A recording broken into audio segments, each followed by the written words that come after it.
Curious George takes a train. This is George. He was a good little monkey and always very curious. This morning, George and the man with the yellow hat were at the train station. They were taking a trip to the country with their friend, Mrs. Needleman, but first they had to get tickets. Inside the station, everyone was in a hurry. People rushed to buy newspapers to read and treats to eat. Then they rushed to catch their trains. But one little boy with a brand new toy engine was not in a hurry, nor was the small crowd next to him. They were just standing in one spot looking up. George looked up too. A train master was moving numbers and letters on a big sign. Soon the train master was called away.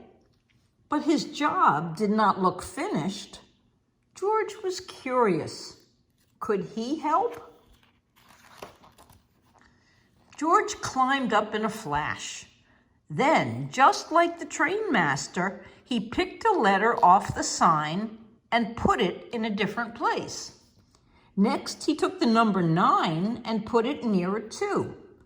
George moved more letters and more numbers. He was glad to be such a big help. "Hey," yelled a man from below, "I can't tell when my train leaves." "What track is my train on?" asked another man. "What's that monkey doing up there?" demanded a woman. She did not sound happy. The train master did not sound happy either. "Come down from there right now," he hollered at George. Poor George. It's too easy for a monkey to get into trouble. But lucky for George, it's also easy for a monkey to get out of trouble. Right then, the conductor shouted, "All aboard!" A crowd of people rushed toward the train. George simply slid down a pole, scurried over a suitcase, and squeezed with the crowd through the gate. There he found the perfect hiding place for a monkey. The little boy with the toy engine also ran through the gate. "Look, Daddy," he said, "a train." His father looked up. "Come back, son," he yelled. "That's not our train." But it was too late. The gate locked behind him. The boy began to cry. George peeked out of his hiding place. He saw the boy's toy roll toward the tracks. The boy ran after it. This time, George knew he could help. He leaped out of his hiding place and ran fast. George grabbed the toy engine before the little boy came too close to the tracks. What a close call.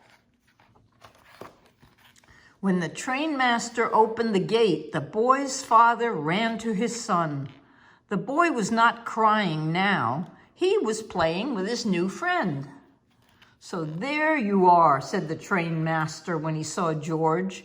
"You sure made a lot of trouble on the big board." "Please don't be upset with him," said the boy's father. "He saved my son." The people on the platform agreed. They had seen what had happened, and they clapped and cheered. George was a hero. Just then, the man with the yellow hat arrived with Mrs. Needleman. "It's time to go, George," he said.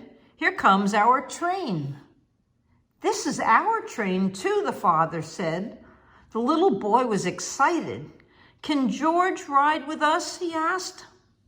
That sounded like a good idea to everyone, so the train master asked the conductor to find them a special seat. And he did, right up front. The end. Good night, Sammy. Good night, Sophie.